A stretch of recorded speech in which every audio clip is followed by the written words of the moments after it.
Hello everyone, this is part 39 of What If Naruto Got Lost During His Training TS, and I hope you guys enjoy this video and to like, to subscribe, to share, and check out the playlist, to see more comment down below. Now let's start the intro. They call me a god. They call me a god.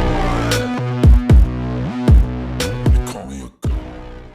Join my membership, the perks are great. It's in the description. Be sure to like and subscribe, it gives me more motivation. Enjoy. They started the battle as the winning side, and ended up defending themselves like mad. The best defense is a great offense, and the defenders no longer able to employ such a tactic. The invaders were starting to do a better job of it. Then they had to defend against the raining balls of cannon fire coming from the second line of ships. The long-ranged artillery doing massive damage to the wall, as well as the morale of the enemy. There wasn't rice field officers scrambling to turn the tide back in their favor. The days went by in slow succession, the tide of battle traded from one side to the other, neither having a firm hold on the title of the winning side. There were hits and misses, but eventually after exhausting half of the supplies, the Rosuto forces were able to shatter the first defensive wall. Before the ships made their advance, after learning from the error of their first attack, Tsukiko had all the mages erect shields on all the ship. No more scouting parties were needed, or would be sent out. The Crop Corps had lost too many valuable members as it were. Once the fleet was substantially protected by shielding, the fleet moved onwards, and inwards. They took the place of the first wall, within striking distance of the second wall. Form ranks and fire at will. Yoshiko shouted over the PA system to all the ships. Once the ships had all formed ranks, their shields powered to the max, and the shells having been set into the barrels, all ships were ordered to hold their fire, as some of the frontliners noticed that the second wall was evolving. From a wall simply made with a heavy dose of chakra and forced wood and some sand, the second wall gained an additional shell, this one made of metal, and some rocks here and there.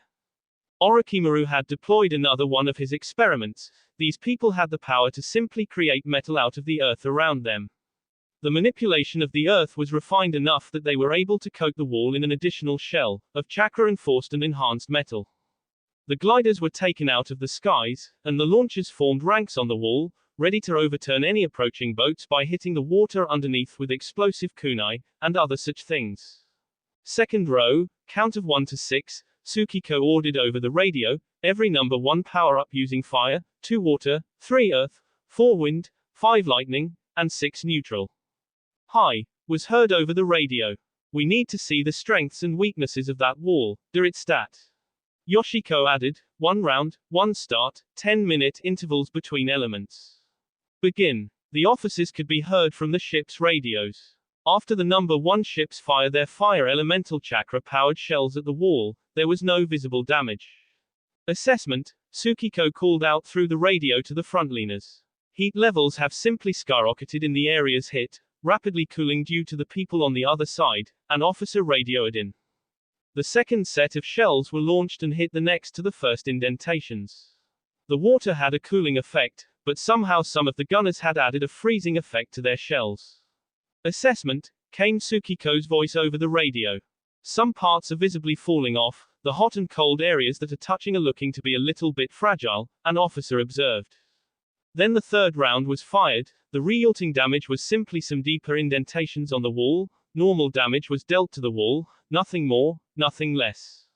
Tsukiko was cut off. What a regular shell would do to any old wall, the officer reported in. The fourth set of shells SD cleanly through some parts of the wall, but were sealed up quickly by the metal users inside. The damage could be great, but due to the speed of the repairs, it would be a waste of valuable ammunition.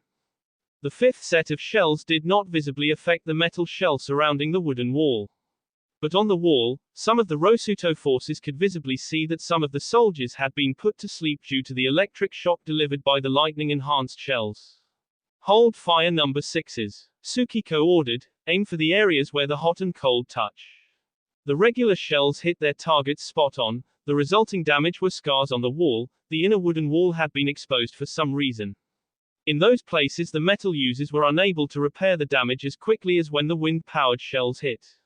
Alternate between lightning, fire, water, and regular shells, Tsukiko ordered, when the wood is exposed some cease the lightning and water on those areas. You have your orders, commence the attack, Yoshiko announced. The bombardment of the second wall lasted for 2 whole months before the metal shell had been destroyed completely. It was thicker in some places and thinner in others. Behind the thicker places, once exposed, were holes already in the wall. There the Rosuto forces found some caches of weaponry, weapons that lost their use when the regular and fire shells hit them. The explosions helped the Rosuto forces, while at the same time caused the metal and wood users to construct defensive barriers behind the exposed areas instead of reinforcing the second wall. The walls behind the second wall were created to hinder that invading force from moving further, and causing more damage to the camps behind the second wall. The destruction of the second wall cost the Rosuto forces 1/4 of their supplies in ammunition. While they were able to conserve on food and water due to its abundance in the surrounding waters. Communication transmissions went back and forth between battle areas. Kira here, Tsukiko, do you read me? Nufu, Kira said from the mirror used by his clansmen, since radios could not reach that far. Tsukiko here, what's up, Kira? Tsukiko asked her comrade once her face became clear on Kira's end. How goes the battle on your front? Kira asked. He was performing a survey of all the battle fronts. The rice field forces were able to set up 3 barriers, where at the second one, it seems that the serpent was able to pull a fast one of the world. He's got more firepower than intel suggested, Tsukiko reported. I see. Will you be needing some assistance? Juashu-sama is overseeing some bases built, and the like here in the south front, Kira said. We need not resort to such a thing at this time. We're nearly through the second barrier as it is. Landing will commence probably within the next month. Good to hear. Well, that's about it, unless you need something. We could use some more supplies. Everything other than food and water is starting to run low. Affirmative. I read you loud and clear. I'll have some sent over to replenish your supplies, but it'll probably get there in about 2 to 3 months tops. That's fine, Tsukiko said. Well, I got a battle to oversee. Tokage clan over and out. Talk to you later, Tokage Dono.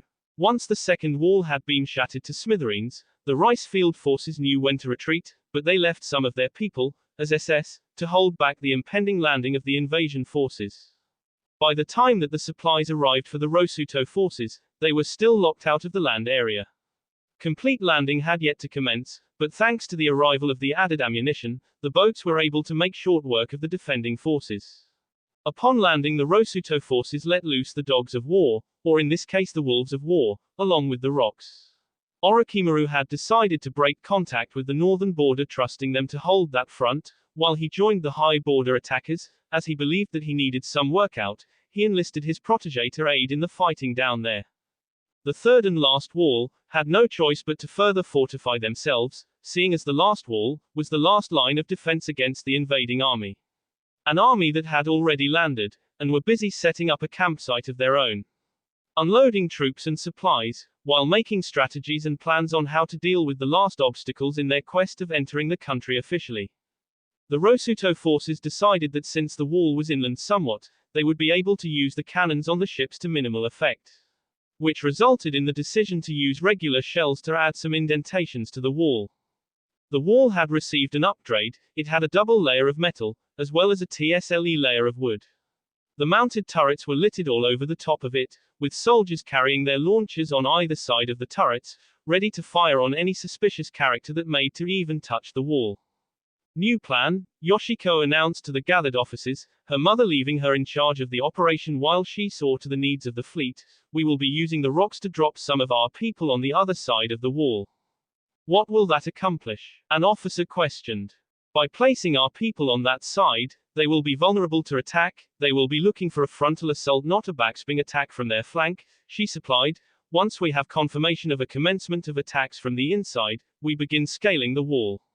Our new goal is not to destroy the wall, but to get over and into the rest of the country, leaving most of the wall intact. What do you mean by most of the wall? Another officer asked. Parts of the wall, once we have taken control of it, will be converted into gates that will allow our people to get inside. Instead of being used to keep us out, we will use their wall to keep them in. We'd be caging them in further, an officer observed. Precisely, but once we do get control with the wall, we will await further instructions from command. Hi. The rocks had one rider, but carried in its talons a speedboat that had been converted into a cargo hold, one that would, instead of just supplies, would also hold people. Once the boats were filled with people and supplies, the rocks took to the skies, way above the clouds, and over the wall, dropping off their loads, and flying back over the walls to base camp. The boats dropping to the ground with parachutes to make sure that the descent would be slow enough. The rocks flew over at night, to make sure that they and the precious cargo was not found out. Once the Rosuto forces had made camp on the other side of the wall, they swiftly made preparations for storming the wall. Alongside the people were the wolves, ready to bring the soldiers into the camps near the walls, ready to tear into the muscles and bones of the defenders. They were not armed with launchers or any kind of modern or advanced technology. The soldiers had opted to go in light. They had lightweight armor, leather armor mostly, along with blades, bows, and arrows, to be used in the fighting. They all knew how to use them, and they all knew what their objective was. They had their orders, all that remained to be done was to commence the actual attack. The flank of the defending forces had no sentries, no defense at all to speak of, there weren't any traps either. It seemed that they truly did not expect to be attacked from their flanks, assuming that beyond the vegetation was only rice fields and their homes. But they were wrong. Stealth was used greatly by the invaders. The wolves were an asset in that regard, as they were predators to the core. They stalked their prey, with a soldier or two on their backs, silently blending into the shadows of the night, amongst the plants and the rocks. The sky added some more cover for the invading forces, as the stars and the moon were blocked out by clouds themselves. Dark clouds filled the already dark sky. As the Rosuto forces moved ever closer to the camps, they noticed something moist land on their faces. It had started to rain. This was something that they could use to their advantage. Their enemy would not be expecting an attack in such weather, as not only rain hit them, but winds. A storm had been brewing, and it seemed that it had decided to begin. The torrential downpour, and the stormy winds, added more cover for the approaching army of invaders. The defenders that were not on the wall were retreating to their shelters in preparation for the continuation of the storm. The winds were strong enough to deter an aerial strike, and they were also strong enough to keep cannon shells at bay, not that the Rosuto forces were planning on using such things in their present course of attack. Beyond the wall, along the beach, the Rosuto camp knew that the attack on the inside was about to begin. They knew to expect something to occur, so they prepared their troops, and when all were ready they set off in the direction of the wall, leaving enough people in the camp to look like they were still there in case some scouts were sent out to observe them. Even though the Rosuto forces knew that that was not the case, it was still better to be safe than to be sorry.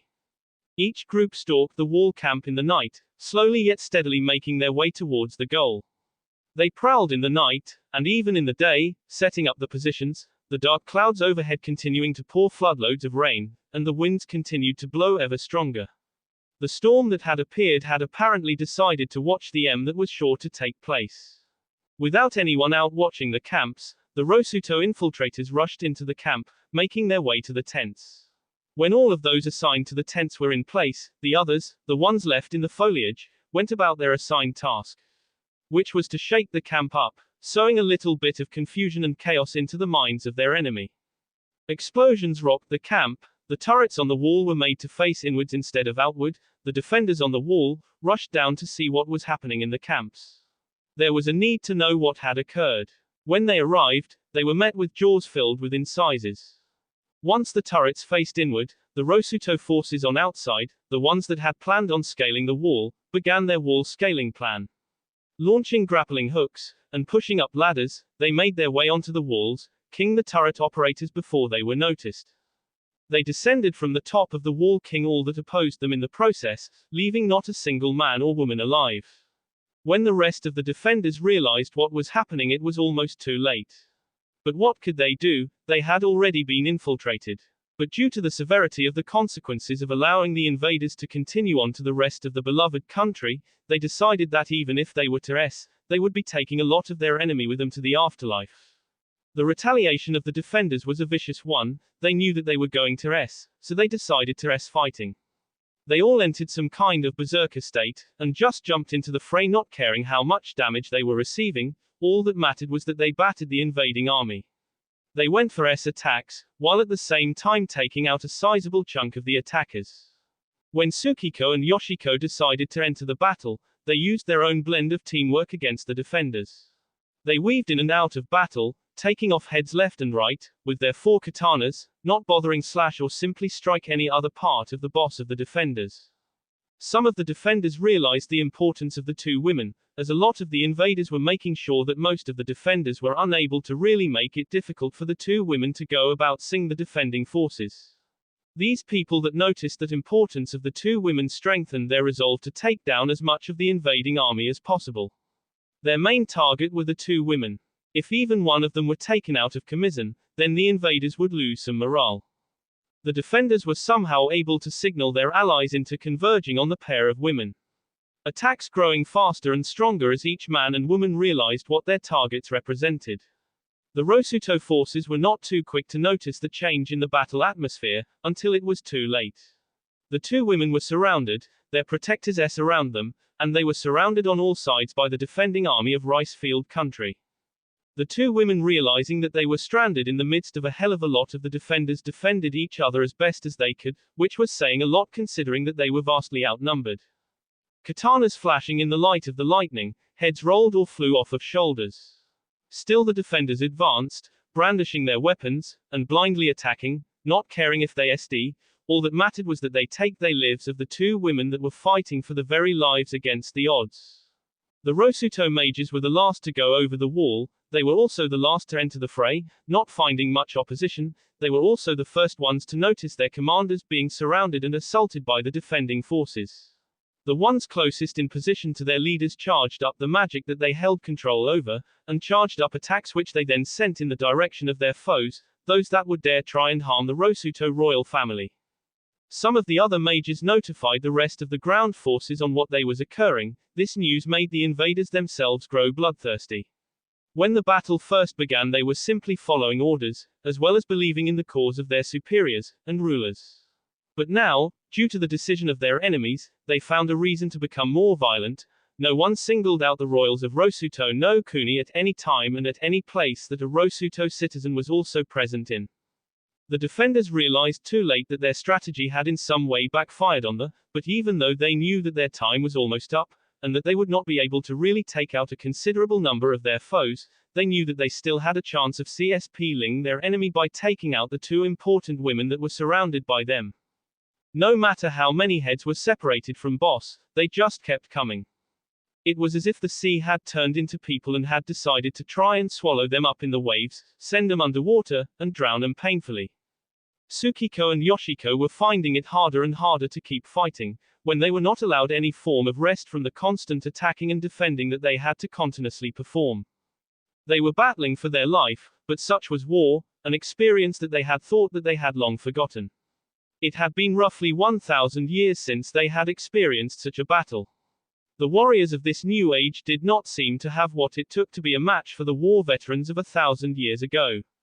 But it seemed like they 2 women just had the bad luck of finding an entire nest of the beastras. They concentrated on defending one another. When one decapitated a soldier, the other defended from any attacks. All 4 blades moved as one, but they did not know for how much longer they would be able to keep up their attack and defend tandem. The mages positioned on the wall were doing all they could, but it seemed as if there were just too many defenders converging on that one spot. They may have been concentrated, but he magic SD out every 20 people or so, and there was still a few hundred more. The invaders, try as they might, could not go any closer to their leaders without losing a limb or a life, each case being a terrible loss to the army. It also greatly lowered morale a lot. The invaders were losing, and they didn't know how long they had been fighting. The storm hadn't let up, and it was chaos. Left, RGHT, and center, lives were being lost, on all sides of the conflict. Who knew that the rice field troops could be so ferocious in battle? The Otonins, remembering what they were, turned to tide of victory in favor of rice field country, when they started using ninjutsu on the invaders. Elemental jutsu were being flung here and there. Fire and all the rest were being used to down scores upon scores of Rosuto troops. The mages were being forcefully thinned out, their numbers quickly dwindled with every shinobi that remembered his or her training. The mages had poor defenses against such attackers. They were long-ranged fighters, which was why they stayed away from the close combat fighters, and decided to stick to the wall as much as possible. raining down death from above. X. That will be all for this video. Be sure to like, subscribe, share, and comment down below for more videos. Goodbye.